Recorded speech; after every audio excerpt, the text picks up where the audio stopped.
Você fica ali, ó, escondida.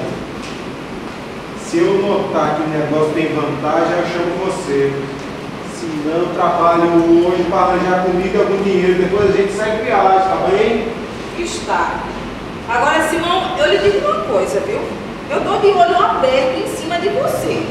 Se aquela mulher começar de novo o chamego pro seu lado, eu saio daqui bravo. Se eu visto saia, ela também veste saia. Eu dou uma surra de pau naquela catraga. A Nevinha, deixa de besteirado, que não vai acontecer nada. Eu tô velha, a dona Clarabela também. Dona Clarabela não tem nada de velha. É uma mulher até enxuta, aquela sem vergonha.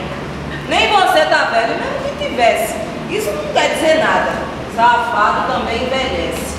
Você continua mesmo safado que era, Simão. Mulher, não diga uma coisa dessa. Uma pessoa vai passando aí, o que que vai dizer? Ela ouve, que impressão não fica de mim, de você também, assim, ó, tão mansa, tão boa, fazendo de braba, desse jeito, você me desmantela. Você não sabe que mulher pra mim só tem você. Isso é podre de ruim, mas eu sou louca por ele. Você é podre de boa, mas eu sou louco por ela. Simão. Nevinha. Vamos, se esconda aí, que eu vou bater. Outro